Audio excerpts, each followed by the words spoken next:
అయితే ఇప్పుడు దేవుడు, కర్మ సిద్ధాంతం ఇవన్నీ నమ్మిన తర్వాత దయ్యాలున్నాయన్నది కూడా నమ్ముతారా? ఏమోనమ్మా దెయ్యాలున్నాయని నేనెప్పుడు చూడలేదు. హ్మ్. నాకెప్పుడు కనిపించలేదు. చాలామంది పల్లెటూరులో కూడా మేము పల్లెటూరులో ఉన్నప్పుడు ఏదో చీపురు కట్టలతో కొట్టడము, దెయ్యం పట్టడము, అరవటము, మళ్ళీ తగ్గిపోయిందంటాం, కొట్టిన వెంటనే ఇట్లా ఉన్నాయి. సినిమాల్లో పనిచేసాము.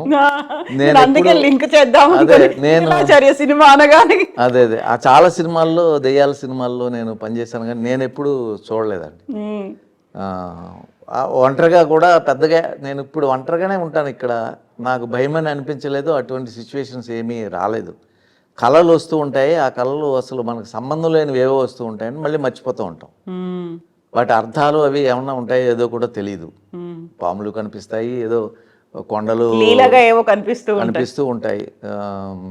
అయితే ఇప్పుడు విఠలాచార్య గారి సినిమాల్లో చాలా వరకు దయ్యాలుంటాయి, భూతాలుంటాయి, ఆ కాళ్ళు ముందుకున్నాయా, వెనక్కున్నాయా, తెల్లటి ఆకారంలో జుట్టు విరబోసుకొని ఇవన్నీ కనిపిస్తున్నాయి. మీరు చేసిన మెజారిటీ సినిమాల్లో అంటే ఆ టైంలో వచ్చిన, ఆ కాలంలో అంటే వచ్చిన. పల్లెటూరులో మరి అవే చెప్తారు కదా. హ్మ్. విఠలాచార్య గారు తీశారు అంటే ఆయన కూడా అవే. విని పుస్తకాల్లో చదివి చందమామ, బాలమిత్ర ఇటువంటివి చదివి దెయ్యాలనేవి ఇలా ఉంటాయి, పాదాలు ముందుకుంటాయి, వేళ్ళు వెనక్కుంటాయి, ఇలా నడుస్తాయి, హ్మ్. తెల్లగా ఉంటాయి, అట్లా అని అవన్నీ చదివాము కదా. విఠలాచార్య సినిమాలో నాకు ఇప్పటికే జగన్మోహిని అనుకుంటాను కదా, పొయ్యిలోనే ఇలా కాళ్ళు పెట్టి వంట చేయడము అనేది ఇవన్నీ కూడా అసలు ఆ థాట్ ఎలా వచ్చేది? ఏం చేసేవాళ్ళు ఆ టైంలో? మీరేం అడిగేవాళ్ళు ఆయన్ని, నిజంగా ఇలా ఉంటాయా లేకుంటే లేదండి, మేము ఎప్పుడు అడిగేవాళ్ళం కాదు. ఎందుకంటే ముందు పుస్తకాల్లో చదివాం కదా దెయ్యాలు ఉంటాయని. హ్మ్. సో దెయ్యాలు లేవని మనం మనం చూడలేదు, మనకు కనిపించలేదు. అందరికీ కనిపించవు అవి. ఒక్కొక్క నక్షత్రాన్ని బట్టి కనిపిస్తాయట. హ్మ్. అందుకని ఉన్నాయా అంటే లేవని చెప్పలేము, ఉన్నాయంటే ఉన్నాయని చెప్పలేము. మనం చూడలేదు కాబట్టి. లేవా అంటానికి ఇంకొకళ్ళు కనిపించిన వాళ్ళు చెప్తున్నారు కాబట్టి ఉన్నాయని అనుకోవాలి. హ్మ్. అయితే విఠలాచార్య గారి సినిమాల్లో ఎంతైతే ఇవన్నీ దయ్యాలు ఇవన్నీ అనుకుంటామో, జానపద గాథలనేవి చాలా ఎక్కువుంటాయి. జానపద కథానాయకుడు నరసింహరాజు గారు అనగానే అలా ఒకటి ఫిక్స్ అయిపోయింది కదా! విఠలాచార్య సినిమా అనగానే ఇలా ఫిక్స్ అయిపోయింది. ఆ టైంలోనే మీరు సూపర్ హిట్ హీరో అక్కడ. జానపద చిత్రాలు అంటే మీరే కనిపించేవాళ్ళు. మీతో పాటుగా కాంతారావు గారు కూడా 'కత్తి యుద్ధం కాంతారావు' జానపద కళాకారులు. ఎలా ఉండేది ఆ టైంలో? కాదండి, అంటే రామారావు గారు ఫస్ట్ చేసేవారు, తర్వాత కాంతారావు గారు చేసేవారు. వారు చేసినప్పుడే నాకు విఠలాచార్య గారు అవకాశం ఇచ్చారు. నాతో తీసిన తర్వాత ఇంకా వారెవరూ చేయలేదండి. హ్మ్. రామారావు గారు ఒక్కటి చేశారు, సింహబలుడు అని ఒక్కటి చేశారు. కాంతారావు గారు హీరోగా చేయలేదు. కాంతారావు గారు పొజిషనే నాకు ఇచ్చారు విఠలాచార్య గారు. అవును. సో నా బిహేవియర్ ఈ సినిమాల్లో ముఖ్యంగా, సినిమాల్లోనే కాదు ఈవెన్ రాజకీయాల్లో కూడా ముఖ్యంగా బిహేవియర్ మీద ఆధారపడి ఉంటుందండి.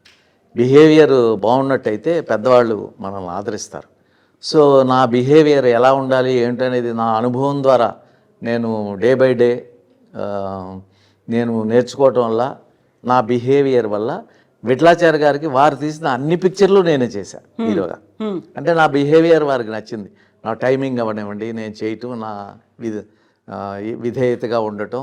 సో వారు అన్ని పిక్చర్లు జగన్మోహన్ తర్వాత గంధర్వకన్య, నవమోహిని, మోహిని శబదం ఇలాంటివన్నీ, అదేవిధంగా పక్కన వారి శిష్యులైనటువంటి పింజరి సుబ్బారావు గారు 1 సంవత్సరంలో 3 సినిమాలు, త్రిలోక సుందరి, లక్ష్మీ పూజ, మహాశక్తి, ఇటువంటివన్నీ చేశాను. ఆల్మోస్ట్ ఆల్ జయలలిత గారు, వాణిశ్రీ గారు తప్ప మిగిలిన అందరు హీరోయిన్స్తో, జయసుధ గారు, లత గారు, మంజుల గారు, మాధవి గారు, కవిత, ప్రభ, అందరితో కూడా అందరితో నేను వర్క్ చేశా హీరోగా. వారందరూ హీరోయిన్స్గా ఉండేవారు. సో బిహేవియర్ వల్ల కూడా నాకు దగ్గర 100 మూవీస్ చేశానండి. బిహేవియర్ వల్ల అందరూ ఇచ్చారు. నేను వారితో స్నేహం లేకపోయినా సో ఈ వేషానికి వారు బాగుంటారు. ఇక ఏంటంటే నాకు అవకాశం జగన్మోహన్లో ఇచ్చారు కాబట్టి నేనే అన్నీ చేయటం వల్ల నేనే కథానాయకుడిని, ఈయనొక్కరే రాజకుమారుడు అని అనుకోవటమే తప్పదా. మిగిలిన ఎవరికిచ్చినా బాగుంటారు కదా. ఎవరికిచ్చినా ఆ వేషం వేసుకుని అలా విగ్గి పెట్టుకుని అటు ఉంటుంటే కొంచెం బాడీ అది ఉన్నవాళ్ళు చక్కగా ఉంటారండి. అవకాశం ఎవరికి ఇవ్వకుండా నాకే విఠలాచార్య గారు మిగిలిన ప్రొడ్యూసర్స్ కూడా ఇవ్వటం జరిగింది. సో విఠలాచార్య గారు, నేను ఇండస్ట్రీలో ఇప్పుడు తమిళ్లో చేస్తుంది, నేను తమిళ్ సీరియల్స్ గురించి చెప్తారు, జగన్మోహిని గురించి చెప్తారు. విఠలాచార్య గారు హీరో జగన్మోహిని గురించి ఇప్పటికీ మాట్లాడుతూ ఉంటారు. సో ఇప్పటికీ నన్ను నిలబెట్టిందంటే విఠలాచార్య గారు జగన్మోహనే మెయిన్ అండి. సో సోషల్ పిక్చర్స్లో దాసనారాయణరావు ఇచ్చినటువంటి తూర్పు పడమర, కన్యాకుమారి, ఇది ఎక్కడ న్యాయం వారు ఇచ్చిన. సో ఫస్ట్ నన్ను ఇంట్రడ్యూస్ చేసిన నవశక్తి ప్రొడక్షన్స్ బివి ప్రసాద్ గారు డైరెక్టరు, వారు ఇంట్రడ్యూస్ చేశారు నన్ను ఆ కంపెనీ ద్వారా. సో వారి పుణ్యాన్ని ఇప్పటికీ నేను 53 సంవత్సరాలు మీరు చెప్పినట్టు 53 ఇయర్స్గా 69లో వెళ్ళాను ఇండస్ట్రీకి. 53 ఇయర్స్గా నేను వర్క్ చేస్తూనే ఉన్నాను. సో అప్పటికంటే ఇప్పుడు మేము చాలా హ్యాపీ,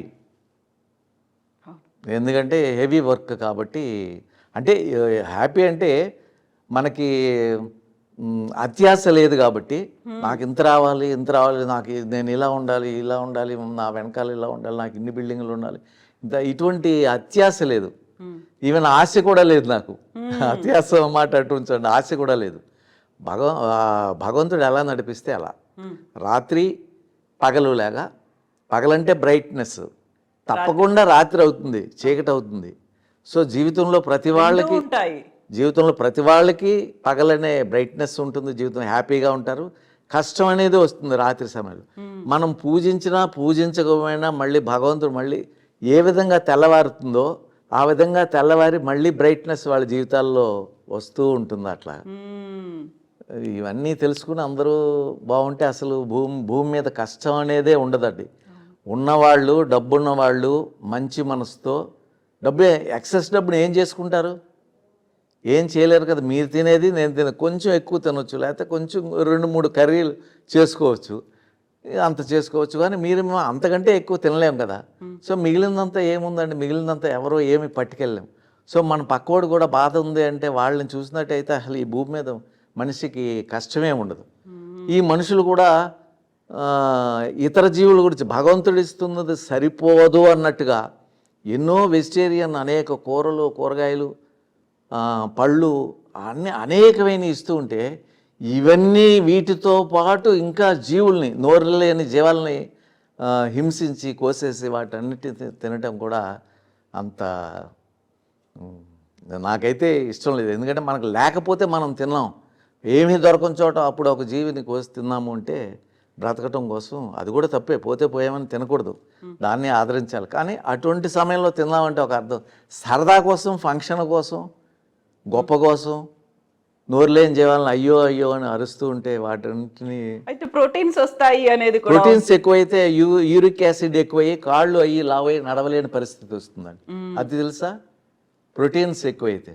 మీకు ప్రోటీన్స్ కావాల్సిన వాటిలో కాదండి, అన్ని పెసలు రాత్రి నానబెట్టి, ఈ రాత్రి నానబెడితే నెక్స్ట్ డే మార్నింగ్ వాటర్ తీసేసి దానిపైన ఉట్టి మూత పెడితే అవి మొలకలు వస్తాయి.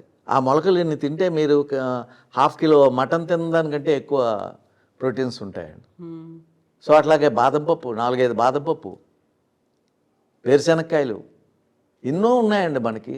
ఎన్ని డ్రై ఫ్రూట్, ఖర్జూరం, ఇంకా ఫ్రూట్స్ తీసుకుంటే బనానా, ఇవి మ్యాంగో టైంలో మ్యాంగో, బనానా, ఇవన్నీ ఎటువంటి ఉంటాయండి, ఎటువంటి ఆహార పదార్థాలు.